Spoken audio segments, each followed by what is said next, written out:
Iran Israel ನಡುವೆ ಯುದ್ಧ ತೀವ್ರಗೊಂಡಿದೆ. ಕತಾರ್ನಲ್ಲಿನ ತೈಲ ಘಟಕಗಳನ್ನೇ ಇರಾನ್ ಟಾರ್ಗೆಟ್ ಮಾಡಿ ಅಟ್ಯಾಕ್ ಮಾಡ್ತಾ ಇದೆ.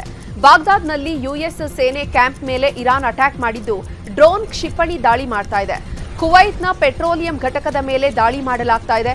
ಖತಾರ್, ಯುಎಇ ಬಳಿಕ ಸೌದಿ ಮೇಲೆ ಇರಾನ್ ದಾಳಿ ಮಾಡಿದೆ. ತೈಲ ಉತ್ಪಾದನಾ ಘಟಕಗಳನ್ನು ಗುರಿಯಾಗಿಸಿ ಅಟ್ಯಾಕ್ ಮಾಡಲಾಗಿದೆ. ಕೊಲ್ಲಿ ರಾಷ್ಟ್ರಗಳ ಯುದ್ಧ ಆರ್ಥಿಕ ವ್ಯವಸ್ಥೆಯನ್ನೇ ಅಲುಗಾಡಿಸ್ತಾ ಇದೆ.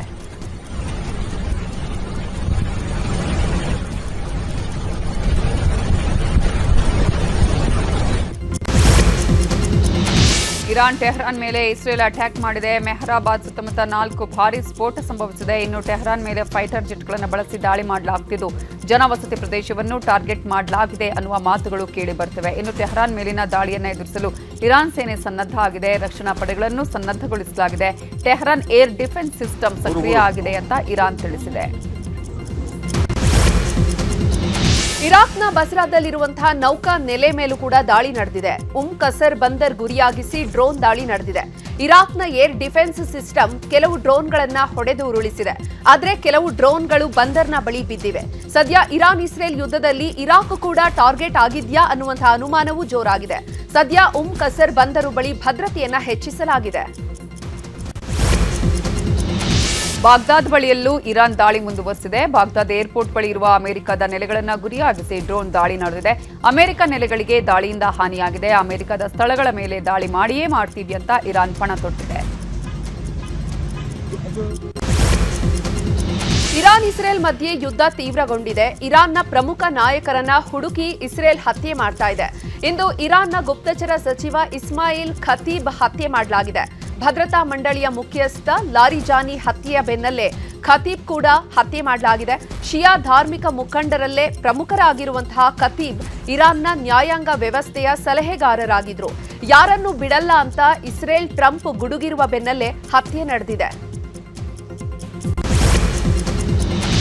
ಇರಾನ್ ದಾಳಿಯಲ್ಲಿ 3 ಪ್ಯಾಲೆಸ್ತೀನಿಯನ್ ಮಹಿಳೆಯರು ಸಾವನ್ನಪ್ಪಿದ್ದಾರೆ. ಸಲೂನ್ನಲ್ಲಿ ಕೂತಿದ್ದವರ ಮೇಲೆ ಕ್ಷಿಪಣಿ ಅವಶೇಷ ಬಿದ್ದು ಘಟನೆ ನಡೆದಿದೆ. ಇರಾನ್ ಉಡಾಯಿಸಿದ ಕ್ಷಿಪಣಿಯ ತುಂಡುಗಳು ಸಲೂನ್ಗೆ ಅಪ್ಪಳಿಸಿ ದುರ್ಘಟನೆ ನಡೆದಿದೆ. ಹೆಬ್ರಾನ್ ಗವರ್ನರೇಟ್ ಪ್ರದೇಶದಲ್ಲಿ ಘಟನೆ ನಡೆದಿದೆ. ಇನ್ನು ಇರಾನ್ ಇಸ್ರೇಲ್ ಯುದ್ಧದಿಂದ ಅಕ್ಕಪಕ್ಕದ ರಾಷ್ಟ್ರಗಳು ಕೂಡ ಸಮಸ್ಯೆಯನ್ನ ಎದುರಿಸುವಂತಾಗಿದೆ.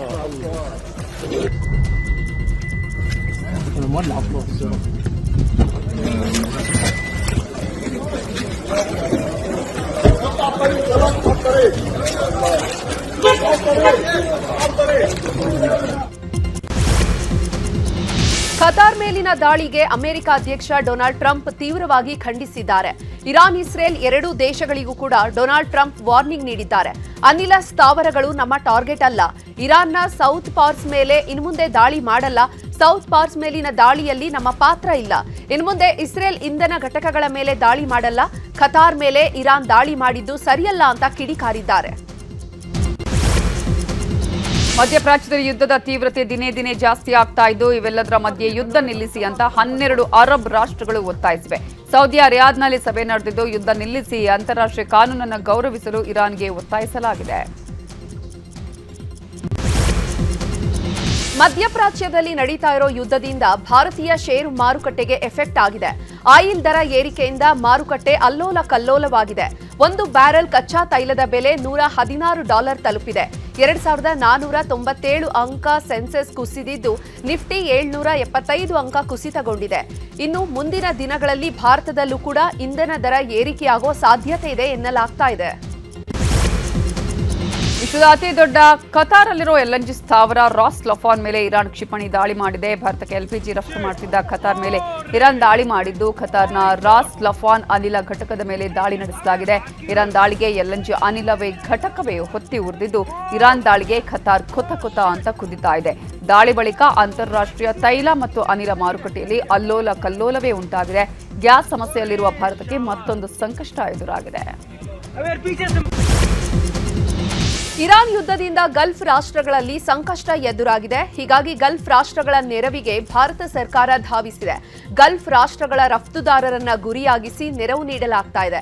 497 ಕೋಟಿಯ ಅಗತ್ಯ ವಸ್ತುಗಳ ಪೂರೈಕೆಗೆ ನಿರ್ಧಾರ ಮಾಡಿದೆ. ಬಂದರುಗಳ ರಫ್ತುದಾರರಿಗೆ ರಿಲೀಫ್ ಪ್ಯಾಕೇಜ್ ಘೋಷಣೆ ಮಾಡಲಾಗಿದೆ.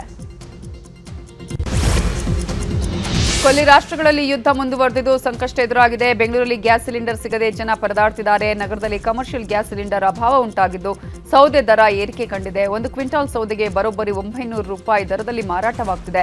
ಗ್ಯಾಸ್ ಸಮಸ್ಯೆಗೂ ಮೊದಲು ಕ್ವಿಂಟಾಲ್ಗೆ 300 ರೂಪಾಯಿ ಇತ್ತು. ಇದೀಗ ಗ್ಯಾಸ್ ಅಭಾವ ಉಂಟಾದ ಬೆನ್ನಲ್ಲೇ ಕಟ್ಟಿಗೆ ದರವು ಏರಿಕೆಯಾಗಿದೆ. ಆದಾಗ್ಯೂ ಬೇಡಿಕೆಗೆ ತಕ್ಕಂತೆ ಸೌದೆ ಸಿಗ್ತಿಲ್ಲ ಅಂತ ಡಿಪೋ ಮಾಲೀಕರು ಪರದಾಡ್ತಿದ್ದಾರೆ. ಸದ್ಯ ಬೆಂಗಳೂರಿಗೆ ಕೋಲಾರ, ಮಾಲೂರು ಭಾಗದಿಂದ ಸೌದೆ ಆಮದು ಮಾಡಿಕೊಳ್ಳಲಾಗ್ತಾ ಇದೆ. ನ್ಯೂಸ್ 18ಗೆ ಟಿಂಬರ್ ಡಿಪೋ ಮಾಲೀಕರು ಮಾಹಿತಿ ಕೊಟ್ಟಿದ್ದಾರೆ. ಡಬಲ್ ಆಗಿದೆ. ಯಾಕಂದ್ರೆ ಈ ಗ್ಯಾಸ್ ಸಮಸ್ಯೆ ಐತಲ್ಲ, ಅದರಿಂದ ಸ್ವಲ್ಪ ಜಾಸ್ತಿ ಆಗಿದೆ. ಬರ್ತಾರ ಸೌದೆ ಮೊದಲಿಂದ ಇವಾಗ ಕಸ್ಟಮರ್ ಜಾಸ್ತಿ ಆಗುತ್ತೆ. ಈ ಒಂದು ವಾರದಲ್ಲಿ 10 ದಿನದಲ್ಲಿ. ಹೌದು. ಯಾಕಂದ್ರೆ ಎಲ್ಲ ಫುಲ್ ದೇಶಕ್ಕೆ ಗೊತ್ತಲ್ಲ ಏನು ಸಮಸ್ಯೆ ಐತೆ ಅಂತ. ಸೌದೆ ಸಿಕ್ಕಿ ತುಂಬ ಕಷ್ಟ ಇದೆ ಸರ್ ಇವಾಗ ಈಗಿರೋ ಕಾಲದಲ್ಲಿ. ನಮಗೆ ಇದು ಮಾಲೂರಲ್ಲೇ ಸಿಕ್ಕಿದ್ದು. ಮಾಲೂರಲ್ಲಿ ಸಿಕ್ಕಿ ನಾವು ತೊಗೊಂಡು ಬಂದಿಲ್ಲ ಆಗ್ತಾ ಇದೆ. ಮುಂಚೆ ಇರ್ಬೋದು 35 ರೂಪಾಯಿ, ಇವಾಗ 60 ರೂಪಾಯಿ 70 ರೂಪಾಯಿ ಹೋಗ್ತಾ ಇದೆ. ಡಬಲ್ ಆಗಿದೆ. ಇವಾಗ ಡಬಲ್ ಆಗಿದೆ. ಯಾಕಂದ್ರೆ ಈ ಗ್ಯಾಸ್ ಸಮಸ್ಯೆ ಐತಲ್ಲ, ಅದರಿಂದ ಸ್ವಲ್ಪ ಜಾಸ್ತಿ.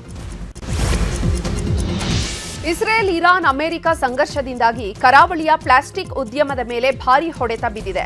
ಕಚ್ಚಾ ತೈಲ ಬೆಲೆ ಏರಿಕೆಯ ಪರಿಣಾಮ ದಕ್ಷಿಣ ಕನ್ನಡ ಮತ್ತು ಉಡುಪಿ ಜಿಲ್ಲೆಗಳ ಪ್ಲಾಸ್ಟಿಕ್ ಉದ್ಯಮದ ಬಂದ್ ಆಗುವಂತಹ ಭೀತಿ ಎದುರಾಗಿದೆ. ಕಚ್ಚಾ ವಸ್ತುಗಳ ಬೆಲೆ 70% ಏರಿಕೆಯಾಗಿದ್ದು ಉತ್ಪಾದನಾ ವೆಚ್ಚವನ್ನು ಭರಿಸಲು ಘಟಕಗಳು ಪರದಾಡ್ತಾ ಇವೆ. ನ್ಯೂಸ್ 18 ಜೊತೆ ಸಿಪಿಎಂಟಿಎ ಅಧ್ಯಕ್ಷ ಬಿಎ ನಜೀರ್ ಮಾತನಾಡಿದ್ದು, ಯುದ್ಧ ಹೀಗೆ ಮುಂದುವರೆದ್ರೆ ನಾವೆಲ್ಲರೂ ಫ್ಯಾಕ್ಟರಿ ಮುಚ್ಚುವ ಪರಿಸ್ಥಿತಿ ಎದುರಾಗಲಿದೆ ಅಂದಿದ್ದಾರೆ. ನಮ್ಮದು ರಾ ಮೆಟೀರಿಯಲ್ ಪ್ಲಾಸ್ಟಿಕ್ ಪ್ರಾಡಕ್ಟ್ ಇದು ಗ್ರಾನ್ಯೂಲ್ಸ್ ಆಗಿದೆ. ಪ್ಲಾಸ್ಟಿಕ್ ಗ್ರಾನ್ಯೂಲ್ ಪ್ರೊಡಕ್ಷನ್ ಆಗೋದು ಮತ್ತು ಇಂಪೋರ್ಟ್ ಕೂಡ ಆಗ್ತಾ ಉಂಟು. ಪ್ಲಾಸ್ಟಿಕ್ ಗ್ರಾನ್ಯೂಲ್ಸ್ ಖಾಲಿ ಇಲ್ಲಿದ್ದ ಪ್ರೊಡಕ್ಷನ್ನೇ ನಮಗೆ ಸಾಕಾಗೋದಿಲ್ಲ, ಇಂಪೋರ್ಟ್ ಆಗ್ತಾ ಕೂಡ ಉಂಟು. ಈಗ ಇಂಪೋರ್ಟ್ ಕೂಡ ಬಂದಾಗಿದೆ. ಮತ್ತು ನಮ್ಮದು ಪ್ಲಾಸ್ಟಿಕ್ ಗ್ರಾನ್ಯೂಲ್ಸ್ ಪ್ರೊಡಕ್ಷನ್ ಇಲ್ಲಿ ಕೂಡ ನಮ್ಮದು ಭಾರತ ದೇಶದಲ್ಲಿ ತುಂಬ ಯೂನಿಟ್ಸ್ ಉಂಟು. ಗೇಲ್ ಮತ್ತು ಪಬ್ಲಿಕ್ ಸೆಕ್ಟರಲ್ಲಿ ಮತ್ತು ಪ್ರೈವೇಟ್ ಸೆಕ್ಟರಲ್ಲಿ ರಿಲಯನ್ಸ್ ಉಂಟು. ಇವರದ್ದೆಲ್ಲ ಪ್ರಾಡಕ್ಟ್ಸಿಗೆ ಈಗ ರೇಟ್ ಜಾಸ್ತಿ ಮಾಡಿದ್ದಾರೆ. ಮಂಗಳೂರಿನ ಉದ್ಯಮಕ್ಕೆ ತುಂಬ ಪೆಟ್ಟಾಗ್ತದೆ. ಸ್ಪೆಷಲಿ MSME ಅಥವಾ ಲಾರ್ಜ್ ಇಂಡಸ್ಟ್ರಿ ಯಾವುದಕ್ಕೆ ರಾ ಮೆಟೀರಿಯಲ್ ಸಿಗದಿದ್ದರೆ ಅವನು ಎಂಥ ಪ್ರೊಡಕ್ಷನ್ ಮಾಡೋದು, ಎಂಥ ಪ್ರೊಡಕ್ಷನ್ ಮಾಡಲಿಕ್ಕೆ ಆಗೋದಿಲ್ಲ. ಸೊ ಹಾಗೆ ರಾ ಮೆಟೀರಿಯಲ್ ಎಫೆಕ್ಟ್ ಇಂದು ಮುರಿದರೆ ತುಂಬ ಎಫೆಕ್ಟ್ ಬರ್ಬೋದು. ಮಧ್ಯಪ್ರಾಚ್ಯ ಬಿಕ್ಕಟ್ಟಿನ ಪರಿಣಾಮ ಉಕ್ಕು ಉದ್ಯಮ ನೆಲಕಚ್ಚಿದೆ. ಜಾಗತಿಕ ಆರ್ಥಿಕ ಬದಲಾವಣೆಯಿಂದ ಉಕ್ಕು ಉದ್ಯಮ ಕುಸಿದಿದ್ದು ಏಕಾಏಕಿ ಸ್ಟೀಲ್ ದರ ಕೆಜಿಗೆ 15 ರೂಪಾಯಿಯಷ್ಟು ಏರಿಕೆಯಾಗಿದೆ. ಉಕ್ಕಿನ ಉದ್ಯಮಕ್ಕೆ ಅನಿಲ ಕೊರತೆ ಉಂಟಾಗಿದ್ದು ಪೂರೈಕೆಯಲ್ಲಿ ಸಮಸ್ಯೆಯಾಗ್ತಿದೆ. ಸ್ಟೀಲ್ ಪೂರೈಕೆಯಲ್ಲಿ ವ್ಯತ್ಯಾಸದಿಂದ ಮಾರುಕಟ್ಟೆ ಏರುಪೇರಾಗಿದ್ದು ಜಿಲ್ಲಾ ಮಟ್ಟದ ಮಾರಾಟಗಾರರು ಸಂಕಷ್ಟದಲ್ಲಿ ಸಿಲುಕಿದ್ದಾರೆ. ಅಂದ್ರೆ ಈ ಯುದ್ಧದ ಇಫೆಕ್ಟ್ ಅನ್ನ ಎಲ್ಲರಿಗೂ ಇಫೆಕ್ಟ್ ಆಗಿದೆ. ಜನಸಾಮಾನ್ಯರಿಗೂ ಇಫೆಕ್ಟ್ ಆಗಿದೆ, ನಮ್ಮಂತ ಇಲ್ಲಿ ಬಿಸ್ನೆಸ್ ಮಾಡೋರಿಗೆ ಇಫೆಕ್ಟ್ ಆಗಿದೆ. ಅಂದ್ರೆ ರೇಟ್ಗಳು ತುಂಬಾ ಹೈಕ್ ಆಗಿದೆ. ಅಂದ್ರೆ ಒಂದು 15 ರೂಪೀಸ್ ತನಕ ಹೈಕ್ ಆಗಿದೆ. ಮೆಟೀರಿಯಲ್ ಸಿಗ್ತಾ ಇಲ್ಲ. ಒಂದು ಐಟಮ್ ಹೇಳಿದ್ರೆ ಇನ್ನೊಂದು ಐಟಮ್ ಇರಲ್ಲ. ಹೇಳಿದ ಟೈಮಿಗೆ ಸಪ್ಲೈ ಕೊಡ್ಲಿಕ್ಕೆ ಆಗ್ತಾ ಇಲ್ಲ ಕಸ್ಟಮರ್ನ ತುಂಬಾ ಕಸ್ಟಮರ್ ಕಳ್ಕೊಳ್ತಾ ಇದ್ದೀವಿ. ಬಿಸ್ನೆಸ್ಗಳು ತುಂಬಾ ಅಂದ್ರೆ ಈ ಆಗುವಂತ ಸೇಲ್ಸ್ಗಳು ತುಂಬಾ ಡೌನ್ ಆಗಿದೆ. ಮತ್ತೆ ಕೆಲವು ಇಶ್ಯೂಸ್ ಅಂದ್ರೆ ಈ ಗ್ಯಾಸ್ ಇಶ್ಯೂಸ್ ಇದೆ, ಅದರಿಂದ ಕಸ್ಟಮರ್ ಕಳ್ಕೊಳ್ತಾ ಇದ್ದೀವಿ. ಹೇಳಿದ ಅಂದ್ರೆ ನಮ್ಗೆ ಹೆಚ್ಚಿಗೆ ಮೆಟಲ್ ಕಟ್ ಮಾಡ್ಬೇಕಾದ್ರೆ ಗ್ಯಾಸೇ ಬೇಕಾಗುತ್ತೆ. ಆ ಗ್ಯಾಸ್ ಸಪ್ಲೈ ಇಲ್ಲ ಅಂದಾಗ ಕಸ್ಟಮರ್ ಇನ್ನೊಬ್ರು ಎಲ್ಲಿ ಸಿಗುತ್ತೆ ಅಲ್ಲಿ ಹೋಗ್ತಾರೆ. ಆ ಥರದೆಲ್ಲ ತುಂಬ ಸಮಸ್ಯೆಗಳಿದೆ. ಅಂದರೆ ಕಮರ್ಷಿಯಲ್ ಗ್ಯಾಸ್ ಅಭಾವದಿಂದ ನಿತ್ಯ 25 ಹೋಟೆಲ್ಗಳು ಮುಚ್ಚುತ್ತಾ ಇದೆ. ರಾಜ್ಯದಲ್ಲಿ ಈವರೆಗೆ ಸುಮಾರು 1,000ಕ್ಕೂ ಅಧಿಕ ಹೋಟೆಲ್ ಮುಚ್ಚಲಾಗಿದೆ ಅಂತ ಬೆಂಗಳೂರು ಹೋಟೆಲ್ ಮಾಲೀಕರ ಸಂಘದ ಅಧ್ಯಕ್ಷ ಪಿಸಿ ರಾವ್ ಹೇಳಿದ್ದಾರೆ. ನ್ಯೂಸ್ 18 ಜೊತೆ ಮಾತನಾಡಿದ ಅವರು, ಹೋಟೆಲ್ಗೆ ಗ್ಯಾಸ್ ಸಿಗದೆ ಸಮಸ್ಯೆ ಆಗ್ತಾ ಇದೆ. ಪ್ರಧಾನಿ ಮೋದಿಗೆ ಪತ್ರ ಬರೆದು ನಮ್ಮ ಅಹವಾಲು ಸಲ್ಲಿಸಿದ್ದೇವೆ. ಅವಕಾಶವನ್ನ ಕೊಟ್ಟರೆ ಭೇಟಿ ಮಾಡಿ ಸಮಸ್ಯೆ ಬಗ್ಗೆ ತಿಳಿಸ್ತೀವಿ. ನಾವು ಈಗಾಗಲೇ ಹೈಕೋರ್ಟ್ ಮೆಟ್ಟಿಲೇರಿದ್ದೇವೆ. ಸರ್ಕಾರ ಕೊಡೋ ಸಿಲಿಂಡರ್ ಅನ್ನ ಒದಗಿಸುವಂತಹ ಭರವಸೆಯನ್ನ ನೀಡಿದೆ. ಆದರೆ ಹೋಟೆಲ್ ಉದ್ಯಮವನ್ನ ಉಳಿಸಿ ಪ್ರಧಾನಿಯವರೇ ಅಂತ ಮನವಿ ಮಾಡಿಕೊಂಡಿದ್ದಾರೆ. 1,000 ಸಿಲಿಂಡರ್ ದಿನಕ್ಕೆ ಕೊಡ್ತೇವೆ ಅಂತ ಹೇಳ್ತಾ ಇದ್ದಾರೆ. 1,000 ಸಿಲಿಂಡರ್ ಕೊಟ್ಟರೆ ಬೆಂಗಳೂರಿನ ಹೋಟೆಲಿಗೆ ತಿಂಗಳಿಗೆ 1 ಸಿಲಿಂಡರ್ ಸಿಗ್ತದೆ. ನರೇಂದ್ರ ಮೋದಿಜಿಯವರಿಗೆ ಪತ್ರ ಬರೆದಿದ್ದೇವೆ. ಅವರ ಅವಕಾಶ ಅಪಾಯಿಂಟ್ಮೆಂಟನ್ನು ಕೇಳಿದ್ದೇವೆ. ಕರೆದರೆ ನಾವು ಹೋಗಲು ರೆಡಿಯಾಗಿದ್ದೇವೆ. ಅಂದಾಜು ಇವಾಗ 250ರಿಂದ 300 ಹೋಟೆಲ್ಗಿಂತಲೂ ಹೆಚ್ಚಿಗೆ ಹೋಟೆಲ್ ಮುಚ್ಚಿದೆ. ದಿನನಿತ್ಯ 20-25 ಹೋಟೆಲ್ಗಳು ತೆರೆದಿರುತ್ತಾ ಇಲ್ಲ. ಇದು ಬಹಳಷ್ಟು ಸಂದರ್ಭದಲ್ಲಿ 1,000 ಹೋಟೆಲ್ಗಳಿಗೆ ಇಡೀ ಬೃಹತ್ ಬೆಂಗಳೂರಿನಲ್ಲಿ ಹತ್ತಿರ 1,000 ಹೋಟೆಲ್. ಯುದ್ಧದ ಪರಿಣಾಮದಿಂದಾಗಿ ದೇಶದಲ್ಲಿ ಸಿಲಿಂಡರ್ ಅಭಾವ ಉಂಟಾಗಿದೆ. ಕಲಬುರಗಿಯಲ್ಲೂ ಎಲ್ಪಿಜಿ ಸಿಲಿಂಡರ್ ಸಿಗದೆ ಸಾರ್ವಜನಿಕರು ಪರದಾಡ್ತಿದ್ದಾರೆ. ರಂಜಾನ್ ಮತ್ತು ಯುಗಾದಿ ಹಬ್ಬ ಇರುವ ಕಾರಣ ಸಿಲಿಂಡರ್ ಸಿಗದೆ ನಗರದ ವಿವಿಧ ಗ್ಯಾಸ್ ಏಜೆನ್ಸಿಗಳ ಮುಂದೆ ಜನ ಗಂಟೆಗಟ್ಟಲೆ ಸಾಲುಗಟ್ಟಿ ನಿಂತಿದ್ದಾರೆ. ನಿತ್ಯ 250ರಿಂದ 300 ಸಿಲಿಂಡರ್ ಬುಕ್ ಆಗ್ತಿದ್ವು. ಆದರೆ ಸದ್ಯ ದಿನಕ್ಕೆ 700ರಿಂದ 800 ಸಿಲಿಂಡರ್ ಬುಕ್ಕಿಂಗ್ ಆಗ್ತಿದೆ. ಹಾಗಾಗಿ ಬೇಡಿಕೆಗೆ ತಕ್ಕಂತೆ ಸಿಲಿಂಡರ್ ಪೂರೈಕೆ ಆಗ್ತಿಲ್ಲ ಅಂತ ಗ್ಯಾಸ್ ಏಜೆನ್ಸಿ ಓನರ್ಗಳು ಹೇಳ್ತಿದ್ದಾರೆ. ಯಾವುದೇ ಥರದ ಗೊಂದಲ ಇಲ್ಲ, ಸ್ಟಾಕ್ ಅವೈಲಬಿಲಿಟಿ ಇದೆ. ಆದರೆ ಒಂದೇ ಒಂದು ರಿಕ್ವೆಸ್ಟ್, ಸುಮಾರು 6 ವಾರದಿಂದ ನಮ್ಮ ಸರ್ವರ್ ಸಮಸ್ಯೆ ಆಗಿತ್ತು, ಇಂಡಿಯನ್ ಆಯಿಲ್ ಸರ್ವರ್. ಅದರಿಂದ ಬುಕ್ಕಿಂಗ್ ಆಗಲಿ OTP ಆಗಲಿ ಸರಿಯಾಗಿ ಬರ್ತಿರಲಿಲ್ಲ. ಆದರೂ ಸಹಿತ ನಮ್ಮ ಇಂಡಿಯನ್ ಆಯಿಲ್ ಕಾರ್ಪೊರೇಷನ್ನವರು ಹಲವಾರು ಥರದ ಕೆಲವೊಂದು ಮಾರ್ಗೋಪಾಯಗಳನ್ನು ಕಂಡುಕೊಂಡು ನಮಗೆ ಸಹಾಯ ಮಾಡಿ ಗ್ರಾಹಕರಿಗೆ ಸಿಲಿಂಡರ್ ಕೊಡಲಿಕ್ಕೆ ಅನುಕೂಲ ಮಾಡಿಕೊಟ್ಟಿದ್ದಾರೆ. ಆದರೆ ಗ್ರಾಹಕರು ಅವರ ತಮ್ಮ ಆತುರದಿಂದ ಗ್ಯಾಸ್ ಸಿಗುತ್ತೋ ಇಲ್ಲ ಅಂತ ಇದರಲ್ಲಿ ಅವರು ಬರ್ತಾ ಇದ್ದಾರೆ. ಅವ್ರದ್ದು ತಪ್ಪಂತ ನಾನು ಹೇಳಲಿಕ್ಕಾಗಲ್ಲ. ಆದರೆ ಸಿಚುವೇಶನ್ ಆ ಥರ ಇದೆ, ವಾರ್ ಸಿಚುವೇಶನ್ ಇದೆ, ನಿಮ್ಮೆಲ್ಲರಿಗೂ ಗೊತ್ತಿದ್ದ ವಿಷಯ ಇದೆ. ಹಾಗಾಗಿ ಸ್ವಲ್ಪ ಮಟ್ಟಿಗೆ ವ್ಯತ್ಯಯ ಆಗ್ಬೋದು, ಇಲ್ಲ ಅಂತ ಹೇಳೋದಿಲ್ಲ. ಆದರೆ ಪೂರ್ತಿ ಅಂಥ ದೊಡ್ಡ ಇದಂತೂ ಆಗೋದಿಲ್ಲ, ಅಷ್ಟು ಹೇಳ್ಬೋದು. ಇವತ್ತಿಗೂ ಕೂಡ ಗ್ಯಾಸ್ ನಮ್ಮಲ್ಲಿ ಗ್ಯಾಸ್ ಲಾರಿ ಬಂದಿದೆ. ನಿನ್ನೆ ಕೂಡ ನಾವು ಕೊಟ್ಟಿದ್ದೀವಿ, ಮೊನ್ನೆ ಕೂಡ ಕೊಟ್ಟಿದ್ದೀವಿ, ಪ್ರತಿ ದಿವಸ ಕೊಡ್ತಾ ಇದ್ದೀವಿ. ಬೆಂಗಳೂರಿನಲ್ಲಿ ಕಮರ್ಷಿಯಲ್ ಗ್ಯಾಸ್ ಸಿಲಿಂಡರ್ ಅಭಾವದಲ್ಲೂ ಕೂಡ ಹಬ್ಬದ ಸಂಭ್ರಮ ಮನೆ ಮಾಡಿದೆ. ಸೌದೆ ಒಲೆಯಲ್ಲಿ ಹೋಳಿಗೆ ತಯಾರಾಗ್ತಾ ಇದೆ. ಸೌದೆ ಒಲೆಯಲ್ಲಿ ಬರೋಬ್ಬರಿ 4000 ಹೋಳಿಗೆ ತಯಾರು ಮಾಡಲಾಗಿದೆ. ಮಲ್ಲೇಶ್ವರದ ಹಳ್ಳಿ ಮನೆ ಹೋಟೆಲ್ನಲ್ಲಿ ಹಬ್ಬದೂಟಕ್ಕೆ ಜನಸಾಗರವೇ ಹರಿದು ಬರುತ್ತಿದೆ. ಇನ್ನು ಕಮರ್ಷಿಯಲ್ ಗ್ಯಾಸ್ ಅಭಾವದ ಮಧ್ಯೆ ಯುಗಾದಿ ಹಬ್ಬದ ದಿನ ಹೋಳಿಗೆ ಊಟಕ್ಕಾಗಿ ಜನ ಮುಗಿಬಿದ್ದಿದ್ದಾರೆ. ಮಲ್ಲೇಶ್ವರದ ಬೈಟು ಕೆಫೆ ಟೆಂಪಲ್ ಮಿಲ್ಸ್ ಮುಂದೆ ಜನಜಂಗುಳಿಯೇ ಸೇರಿತ್ತು. ಅರ್ಧ ಗಂಟೆ ಕಾದ ಬಳಿಕ ಹೋಳಿಗೆ ಊಟ ಮಾಡಿ ಜನ ಸಂಭ್ರಮಿಸಿದ್ದಾರೆ.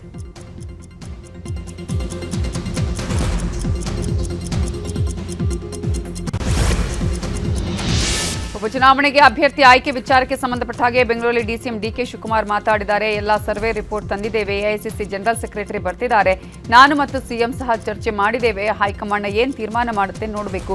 ಪಕ್ಷ ಗೆಲ್ಲಬೇಕು, ಗೆಲ್ಲಲು ಏನ್ ಮಾಡಬೇಕು ಅದನ್ನ ಮಾಡ್ತೇವೆ. ಮೈನಾರಿಟಿಗಳು ನಮಗೆ ಇಂಪಾರ್ಟೆಂಟ್, ಆಸೆ ಪಡೋದ್ರಲ್ಲಿ ತಪ್ಪೇನಿಲ್ಲ, ಎಲ್ಲರನ್ನ ಕೂರಿಸ್ಕೊಂಡು ಮಾತಾಡ್ತೇವೆ ಅಂತ ಹೇಳಿದ್ದಾರೆ. ನಾನಾಗಲೇ 2 ತಿಂಗಳಿಂದ ಎಲ್ಲ ರಿಪೋರ್ಟ್ಸು, ನನ್ನ ಸರ್ವೆ ರಿಪೋರ್ಟ್ಸು, ಬೂತ್ವಾರ್ ರಿಪೋರ್ಟ್ಸ್ ಎಲ್ಲ ನಾನು ತರಿಸಿದ್ದೀನಿ. 2 ಕ್ಷೇತ್ರದಲ್ಲೂ ತರಿಸಿದ್ದೀನಿ ನಾನು. ನಮ್ಮ ಟೀಮು ಅವರು ಹೋಗಿ ನಮ್ಮ ಲೀಡರ್ಸ್ನು ಕಳಿಸಿದ್ದೇವೆ. ಅವ್ರ ಅಭಿಪ್ರಾಯಗಳೆಲ್ಲ ನಾನು ಕೊಟ್ಟಿದ್ದಾರೆ, ಏನೇನು ಅಭಿಪ್ರಾಯ ಕೊಟ್ಟಿದ್ದಾರೆ. ನಾನು ಕೆಲವರೆಲ್ಲ ಮಾತಾಡಿದ್ದೀನಿ. ಇನ್ನೊಂದು ರೌಂಡು ನಾಳೆ ನಾಡಿದ್ರಲ್ಲಿ ನಮ್ಮ AICC ಜನರಲ್ ಸೆಕ್ರೆಟರಿ ಅವರು ಬರ್ತಾ ಇದ್ದಾರೆ. ನಾನು ಚೀಫ್ ಮಿನಿಸ್ಟರ್ ಕೂಡ ಮಾತಾಡಿದ್ದೀವಿ. ಅಲ್ಲೇ 2 ಕ್ಷೇತ್ರ ಏನು ಮಾಡಬೇಕು ಅಂತೇಳಿ ನಾವು ಚರ್ಚೆ ಮಾಡಿದ್ವಿ. ಅದನ್ನು ನಾನೆಲ್ಲ ಹೇಳೋಕ್ಕಾಗಲ್ಲ. ಸೊ ಅಲ್ಟಿಮೇಟ್ಲಿ ನಾವು ಒಂದು ಒಮ್ಮತದ ಅಭಿಪ್ರಾಯನ ಪಾರ್ಟಿ ಹಿತದೃಷ್ಟಿಯಿಂದ ಪಾರ್ಟಿ ಸೀಟ್ ಗೆಲ್ಲಬೇಕು, ಆ ಒಮ್ಮತದ ಅಭಿಪ್ರಾಯನ ನಾವು ಚೀಫ್ ಮಿನಿಸ್ಟರ್. ವಿಜಯಪುರದಲ್ಲಿ ಮುಸ್ಲಿಂ ಮುಖಂಡರು ಪತ್ರಿಕಾಗೋಷ್ಠಿ ನಡೆಸಿದ್ದಾರೆ. ದಾವಣಗೆರೆ ಉಪ ಚುನಾವಣೆಯಲ್ಲಿ ಮುಸ್ಲಿಂ ವ್ಯಕ್ತಿಗೆ ಟಿಕೆಟ್ ನೀಡಿ ಅಂತ ಕಾಂಗ್ರೆಸ್ ನಾಯಕರಿಗೆ ವಿಜಯಪುರ ಜಿಲ್ಲೆಯ ಮುಖಂಡರು ಆಗ್ರಹಿಸಿದ್ದಾರೆ. ಮುಸ್ಲಿಂ ಸಮುದಾಯದ ಕಾಂಗ್ರೆಸ್ ಪರವಾಗಿ ಕೆಲಸ ಮಾಡಿದೆ, ಮುಸ್ಲಿಂ ಮುಖಂಡರಿಗೆ ಟಿಕೆಟ್ ಅನ್ನ ನೀಡಿದ್ರೆ ವಿಜಯಪುರದಿಂದ ನಾವು ಕೂಡ ಹೋಗಿ ಪ್ರಚಾರ ಮಾಡ್ತೇವೆ ಅಂತ ಒತ್ತಾಯಿಸಿದ್ದಾರೆ. ಇನ್ನು ಬಾಗಲಕೋಟೆ ದಾವಣಗೆರೆ ಉಪಚುನಾವಣೆಗೆ ಬಿಜೆಪಿ ಅಭ್ಯರ್ಥಿ ಘೋಷಣೆಯಾಗಿದೆ. ಈ ಬಗ್ಗೆ ವಿಜಯಪುರದಲ್ಲಿ ಶಾಸಕ ಯತ್ನಾಳ್ ಮಾತನಾಡಿದ್ದು, ದಾವಣಗೆರೆಯಲ್ಲಿ ಕೊನೆ ಕ್ಷಣದಲ್ಲಿ ಅಭ್ಯರ್ಥಿ ಬದಲಾದ್ರೂ ಕೂಡ ಬದಲಾಗಬಹುದು ಅಂತ ಹೇಳಿದ್ದಾರೆ. 2 ಕ್ಷೇತ್ರದಲ್ಲಿ ಅಭ್ಯರ್ಥಿ ಘೋಷಣೆ ಆಗಿದೆ. ವಿಜಯೇಂದ್ರ ಎಲ್ಲಿ ಹೊಂದಾಣಿಕೆ ಮಾಡ್ಕೊಂಡಿದ್ದಾರೆ ಅನ್ನೋದನ್ನ ನಾನು ಚೆಕ್ ಮಾಡ್ತೀವಿ. ಆಮೇಲೆ ಇನ್ನೊಬ್ಬ ಅಭ್ಯರ್ಥಿಯನ್ನ ಹಾಕೋ ಬಗ್ಗೆ ಚಿಂತನೆ ಮಾಡ್ತೀವಿ. ಶಾಮನೂರು ಕುಟುಂಬದ ಜೊತೆ ವಿಜಯೇಂದ್ರ ಹೊಂದಾಣಿಕೆ ಇದೆ. ಶಾಮನೂರು ಕುಟುಂಬಕ್ಕೆ ಬಿಜೆಪಿ ಟಿಕೆಟ್ ಕೊಟ್ಟರೂ ಅಚ್ಚರಿ ಇಲ್ಲ ಅಂದಿದ್ದಾರೆ. ಬಾಗಲಕೋಟೆ ಉಪಚುನಾವಣೆ ಬಿಜೆಪಿ ಅಭ್ಯರ್ಥಿಯ ಘೋಷಣೆ ಮಾಡಲಾಗಿದೆ. ಈ ಬಾರಿಯೂ ವೀರಣ್ಣ ಚರಂತಿಮಠಗೆ ಬಿಜೆಪಿ ವರಿಷ್ಠರು ಮಣೆ ಹಾಕಿದ್ದಾರೆ. ಇನ್ನು ತಮಗೆ ಟಿಕೆಟ್ ಘೋಷಣೆಯಾದ ಬಗ್ಗೆ ವೀರಣ್ಣ ಚರಂತಿಮಠ ಹರ್ಷ ವ್ಯಕ್ತಪಡಿಸಿದ್ದಾರೆ. ಸುದ್ದಿಗಾರರ ಜೊತೆ ಮಾತನಾಡಿದ ಅವರು, ನನಗೆ ಟಿಕೆಟ್ ಘೋಷಣೆ ಮಾಡಿದ ನಮ್ಮ ಪಕ್ಷದ ರಾಜ್ಯ ಮತ್ತು ರಾಷ್ಟ್ರೀಯ ನಾಯಕರಿಗೆ ಧನ್ಯವಾದ ತಿಳಿಸುತ್ತೇನೆ ಅಂತ ಹೇಳಿದರು. ಚುನಾವಣೆ ಸಿದ್ಧತೆ ಹಾಗೂ ಸಂಘಟನೆಯಲ್ಲಿ ಕೆಲಸ ಮಾಡ್ತಿದ್ದೇವೆ. ಪಕ್ಷ ಬಿಟ್ಟು ಹೋದವರನ್ನ ವಾಪಸ್ ಕರೆತರುವ ಕೆಲಸ ನಡೀತಿದೆ. ಕಾರಜೋಳ ಹಾಗೂ ಅರುಣ್ ಶಹಾಪುರಗೆ ಹೊಣೆ ವಹಿಸಲಾಗಿದೆ. ಬಾಗಲಕೋಟೆಯಲ್ಲಿ ಬಿಜೆಪಿ ಗೆಲ್ಲಬೇಕು. 23ರಂದು ನಾಮಪತ್ರ ಸಲ್ಲಿಸುತ್ತೇನೆ ಅಂತ ಹೇಳಿದರು. ಹುಬ್ಬಳ್ಳಿ ಕೆಮಿಕಲ್ ರಿಯಾಕ್ಷನ್ ಪ್ರಕರಣಕ್ಕೆ ಸಂಬಂಧಪಟ್ಟಂತೆ ಚಿಕಿತ್ಸೆ ಫಲಕಾರಿಯಾಗದೆ ಓರ್ವ ಕಾರ್ಮಿಕ ಸಾವನ್ನಪ್ಪಿದ್ದಾರೆ. ಅಮ್ಜದ್ ಪಾಷಾ ಮೃತ ದುರ್ದೈವಿ. ಕಳೆದ 3 ದಿನಗಳಿಂದ ಕಿಮ್ಸ್ನಲ್ಲಿ ಚಿಕಿತ್ಸೆಯನ್ನ ನೀಡಲಾಗ್ತಾ ಇತ್ತು. 4 ಕಾರ್ಮಿಕರಲ್ಲಿ ಇಂದು ಓರ್ವ ಕಾರ್ಮಿಕ ಸಾವನ್ನಪ್ಪಿದ್ದು ಗಂಭೀರ ಸ್ಥಿತಿಯಲ್ಲಿ ಕಿಮ್ಸ್ ಆಸ್ಪತ್ರೆಗೆ ದಾಖಲಾಗಿದ್ರು ಕಾರ್ಮಿಕ. ಒಳ ಮೀಸಲಾತಿ ಗೊಂದಲ ಸೃಷ್ಟಿಸದೆ ರಾಜ್ಯ ಸರ್ಕಾರ ರೋಸ್ಟರ್ ಬಿಂದು ಆಧರಿಸಿ ನೇಮಕಾತಿ ಮಾಡಬೇಕು ಅಂತ ಚಿತ್ರದುರ್ಗದಲ್ಲಿ ದಲಿತ ಸಂಘರ್ಷ ಸಮಿತಿ ಆಗ್ರಹಿಸಿದೆ. ನಗರದ ಪತ್ರಿಕಾಭವನದಲ್ಲಿ ಸುದ್ದಿಗೋಷ್ಠಿ ಮಾಡಿದ ಡಿಎಸ್ಎಸ್ ಮುಖಂಡರು, ಸದಾಶಿವ ಆಯೋಗ ಸಂಸ್ಥೆ ನಾಗಮೋಹನ್ ದಾಸ್ ವರದಿ ಬಂದ ಬಳಿಕವೂ ಒಳ ಮೀಸಲಾತಿ ನೀಡಲು ಸರ್ಕಾರ ಗೊಂದಲ ಸೃಷ್ಟಿಸಿದೆ. ಈಗ 56,000ಕ್ಕೂ ಹೆಚ್ಚು ಹುದ್ದೆಗಳನ್ನು ತುಂಬಲು ಹೊರಟಿದ್ದು, ರೋಸ್ಟರ್ ಬಿಂದು ಅನುಸರಿಸಿ ಒಳ ಮೀಸಲಾತಿ ಜಾರಿ ಮಾಡಿ ಹುದ್ದೆಗಳನ್ನು ತುಂಬಬೇಕು ಅಂತ ಆಗ್ರಹಿಸಿದ್ದಾರೆ. ಇಲ್ಲಾದರೆ ಸರ್ಕಾರದ ನಡೆಯನ್ನು ನಾವು ಒಪ್ಪೋದಿಲ್ಲ, ಹೋರಾಟಕ್ಕೆ ಮುಂದಾಗ್ತೀವಿ ಅಂತ ಹೇಳಿದ್ದಾರೆ. ಯುಗಾದಿ ಹಬ್ಬದ ದಿನವೇ ದೇವಾಲಯದ ಮುಂದೆ ವಾಮಾಚಾರ ನಡೆದಿದೆ. ನಿನ್ನೆ ರಾತ್ರಿ ಅಮಾವಾಸ್ಯೆಯ ಹಿನ್ನೆಲೆ ಕಳಸಾ ತಾಲೂಕಿನ ಕಂಚಿನಕೆರೆ ಕಾಲಭೈರವೇಶ್ವರ ದೇಗುಲದ ಮುಂದೆ ವಾಮಾಚಾರ ಮಾಡಲಾಗಿದೆಯಂತೆ. ದೊಡ್ಡ ದೊಡ್ಡ ಕಲ್ಲುಗಳನ್ನು ಇಟ್ಟು ಅರಿಶಿನ, ಕುಂಕುಮ, ನಿಂಬೆಹಣ್ಣು ಬಳಸಿ ವೃತ್ತ ರಚಿಸಿ ವಾಮಾಚಾರವನ್ನ ಮಾಡಲಾಗಿದೆ. ಇನ್ನು ಇದೇ ದೇಗುಲದಲ್ಲಿ ಕಳೆದ ವರ್ಷ ಯುಗಾದಿಯ ಹಿಂದಿನ ದಿನ ಕಳ್ಳತನವೂ ಕೂಡ ನಡೆದಿತ್ತು. ಸ್ಥಳಕ್ಕೆ ಕಳಸಾ ಪೊಲೀಸರು ಭೇಟಿ ನೀಡಿ ಪರಿಶೀಲನೆ ನಡೆಸಿದ್ದಾರೆ. ಧಾರವಾಡದ ಸಹಕಾರ ಇಲಾಖೆಯಲ್ಲಿ ಲಂಚ ಕೊಟ್ಟರೆ ಮಾತ್ರ ಕೆಲಸ ನಡೆಯುತ್ತೆ ಅನ್ನೋ ಆರೋಪ ಕೇಳಿಬಂದಿದೆ. ಇನ್ನು ಸಿಬ್ಬಂದಿ ಲಂಚ ಪಡೆಯುತ್ತಿರೋ ವಿಡಿಯೋ ವೈರಲ್ ಆಗಿದೆ. ಫೈನಾನ್ಸ್ ಮತ್ತು ಚಿಟ್ ಫಂಡ್ ಲೈಸೆನ್ಸ್ಗಾಗಿ ವ್ಯಕ್ತಿಯೊಬ್ಬರು ಅರ್ಜಿ ಸಲ್ಲಿಸಿದ್ರು. ಲೈಸೆನ್ಸ್ ನೀಡಲು ಎಫ್ಡಿಎ ಮಧುಸೂದನ್ 30,000 ಲಂಚಕ್ಕೆ ಬೇಡಿಕೆ ಇಟ್ಟಿದ್ದಾರೆ. ಮುಂಗಡವಾಗಿ 3,000 ಹಣ ಪಡೆದ ಮಧುಸೂದನ್ ಫೈಲ್ ಮೂವ್ ಮಾಡುವುದಾಗಿ ಭರವಸೆ ಕೊಟ್ಟಿದ್ದಾರೆ. 27,000 ರೂಪಾಯಿ ಬಾಕಿ ಇದೆ ಅಂತ ಹೇಳ್ತಾ ಕಚೇರಿಯಲ್ಲಿ ಹಣ ಎಣಿಸಿರುವುದು ವಿಡಿಯೋದಲ್ಲಿ ಸೆರೆಯಾಗಿದೆ. ಕುಡಿದ ಅಮಲಿನಲ್ಲಿ ಬಿಎಂಟಿಸಿ ಚಾಲಕ ಅಡ್ಡಾದಿಡ್ಡಿ ಬಸ್ ಚಲಾಯಿಸಿರುವಂತಹ ಘಟನೆ ಬೆಂಗಳೂರಿನ ಟಿನ್ ಫ್ಯಾಕ್ಟರಿ ಹತ್ತಿರ ನಡೆದಿದೆ. ನಿನ್ನೆ ರಾತ್ರಿ ನಡೆದ ಘಟನೆ ತಡವಾಗಿ ಬೆಳಕಿಗೆ ಬಂದಿದೆ. ಚಾಲಕನ ವರ್ತನೆಯನ್ನ ಕಂಡು ಬಸ್ ನಿಲ್ಲಿಸುವಂತೆ ಮಹಿಳೆ ಕೇಳಿಕೊಂಡ್ರು ಕೂಡ ಅಡ್ಡಾದಿಡ್ಡಿಯಾಗಿ ಬಸ್ ಚಲಾಯಿಸಿದ್ದಾರೆ. ಈ ವೇಳೆ ಚಾಲಕ ಮತ್ತು ಮಹಿಳೆಯ ಮಧ್ಯೆ ವಾಗ್ವಾದ ನಡೆದಿದೆ. ಕಲಬುರಗಿಯಲ್ಲಿ ಪಡಿತರ ಅಕ್ಕಿ ಎಗ್ಗಿಲ್ಲದೆ ಕಾಳಸಂತೆಯಲ್ಲಿ ಮಾರಾಟ ಆಗ್ತಾ ಇದ್ದು, ರೇಷನ್ ಅಂಗಡಿಯಿಂದನೇ ರಾತ್ರೋರಾತ್ರಿ ಅಕ್ಕಿ ಸಪ್ಲೈ ಮಾಡಲಾಗ್ತಿದೆ. ಕಲಬುರಗಿಯ ವಿಜಯನಗರದಲ್ಲಿರೋ ರೇಷನ್ ಶಾಪ್ನಿಂದ ಅಕ್ಕಿಯನ್ನು ಸಾಗಾಟ ಮಾಡ್ತಿರೋ ವಿಡಿಯೋ ಸಿಸಿಟಿವಿಯಲ್ಲಿ ಸೆರೆಯಾಗಿದೆ. ಪ್ರತಿದಿನ ಕಲಬುರಗಿಯಿಂದ ಮಹಾರಾಷ್ಟ್ರ, ತೆಲಂಗಾಣಕ್ಕೆ ಅಕ್ಕಿ ಮಾರಾಟ ಆಗ್ತಾ ಇದ್ರೂ ಕೂಡ ಅಧಿಕಾರಿಗಳು ಕ್ರಮ ಕೈಗೊಳ್ತಿಲ್ಲ ಅಂತ ಹೇಳಲಾಗಿದೆ. ಬೆಂಗಳೂರು ಹೊರವಲಯದ ಅತ್ತಿ ಬೆಲೆಯಲ್ಲಿ ಕನ್ನಡ ಭವನಕ್ಕೆ ಒತ್ತಾಯ ಕೇಳಿ ಬಂದಿದೆ. ಕನ್ನಡಿಗರಿಗೆ ಕೈಗಾರಿಕೆಗಳಲ್ಲಿ ಉದ್ಯೋಗ ದೊರೆಯುತ್ತಿಲ್ಲ. ಗಡಿಯಲ್ಲಿ ಕನ್ನಡ ಉಳಿಸಿ ಬೆಳೆಸಬೇಕಿದೆ. ಹೀಗಾಗಿ ಕನ್ನಡ ಭವನ ನಿರ್ಮಾಣಕ್ಕೆ ಆಗ್ರಹಿಸಿ ಕನ್ನಡ ಪರ ಸಂಘಟನೆಗಳು ಒತ್ತಾಯಿಸಿವೆ. ನಾಡಿನೆಲ್ಲೆಡೆ ಯುಗಾದಿ ಹಬ್ಬದ ಸಂಭ್ರಮ ಮನೆ ಮಾಡಿದೆ. ಹಬ್ಬದ ಹಿನ್ನೆಲೆ ಇವತ್ತು ಅಧಿದೇವತೆ ಚಾಮುಂಡೇಶ್ವರಿಗೆ ಮೈಸೂರಿನ ರಾಜವಂಶಸ್ಥರು ವಿಶೇಷ ಪೂಜೆ ಸಲ್ಲಿಸಿದ್ರು. ರಾಜಮಾತಾ ಪ್ರಮೋದಾದೇವಿ ಒಡೆಯರ್, ಸಂಸದ ಯದುವೀರ್ ಒಡೆಯರ್, ತ್ರಿಷಿಕಾ ಒಡೆಯರ್ ಸೇರಿ ಹಲವರು ಭಾಗಿಯಾಗಿದ್ದರು.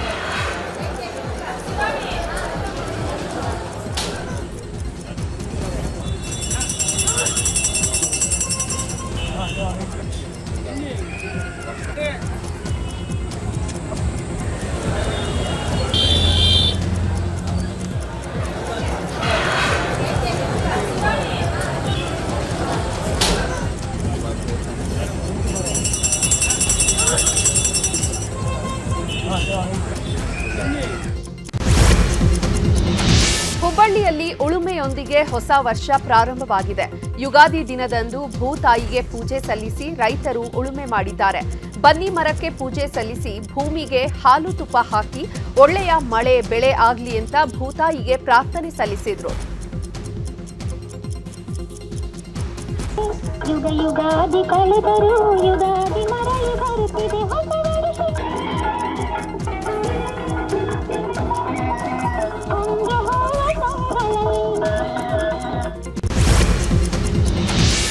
ಯುಗಾದಿ ಹಬ್ಬದ ದಿನವೇ ಧುರಂಧರ್ 2 ಹಬ್ಬ ರಿಲೀಸ್ ಆಗಿದ್ದು, ಧುರಂಧರ್ ರಿವೆಂಜ್ ನೋಡೋಕೆ ಚಿತ್ರಪ್ರೇಮಿಗಳು ಮುಗಿಬಿದ್ದಿದ್ರು. ಮಾಗಡಿ